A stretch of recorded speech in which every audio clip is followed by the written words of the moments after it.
Assalamualaikum warahmatullahi wabarakatuh. Perkenalkan, nama saya Nunendar. Saya dari kelas manajemen 18 EPEK. Di sini saya akan menjelaskan tentang identifikasi UMKM bisnis beras. Beras adalah bagian bulir padi gabah yang telah dipisah dari sekam. Secara anatomi disebut palea, bagian yang ditutupi, dan lemma, bagian yang menutupi.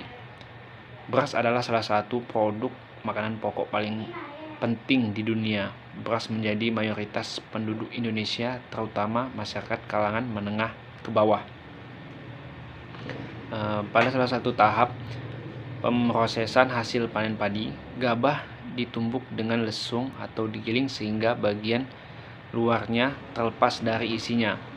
Bagian inilah berwarna putih, kemerahan, ungu, atau bahkan hitam yang disebut beras. Budidaya beras cocok di wilayah dengan iklim hangat, biaya tenaga kerja murah, dan curah hujan yang tinggi karena budidaya makanan pokok ini membutuhkan banyak tenaga kerja dan suplai air. Beras umumnya tumbuh sebagai tanaman tahunan. Tanaman padi dapat tumbuh hingga setinggi 1 sampai 1,8 meter. Daunnya panjang dan ramping dengan panjang 50 sampai 100 cm dan lebar 2 sampai 2,5 cm. Beras yang dapat dimakan berukuran panjang 5 sampai 12 mm dan tebal 2 sampai 3 mm. Harga beras bisa sekitaran di pasaran sekitar eceran 9.500, ada yang 10.000, tergantung si penjual yang menjual di eceran. Beras juga dimanfaatkan terutama untuk diolah menjadi nasi, makanan pokok terpenting warga Indonesia. Beras juga digunakan sebagai bahan pembuat berbagai macam panganan dan kue-kue, utamanya dari ketan, termasuk pula untuk dijadikan tapai. Selain itu, beras merupakan komponen penting bagi jamur, beras kencur, dan param.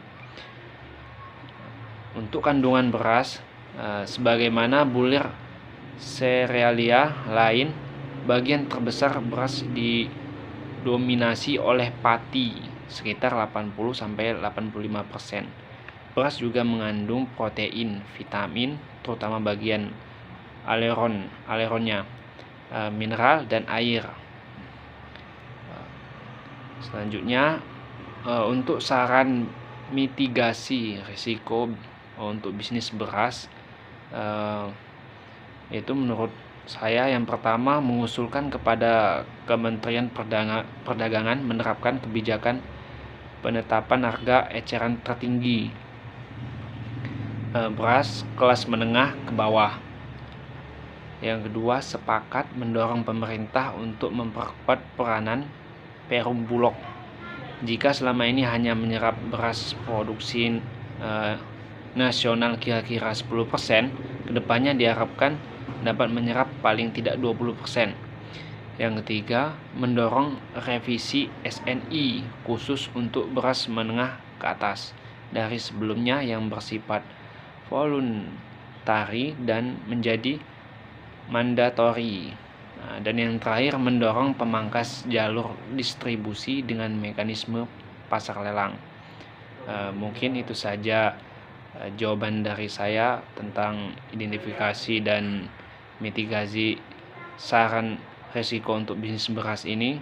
Kurang lebihnya saya minta maaf. Wassalamualaikum warahmatullahi wabarakatuh.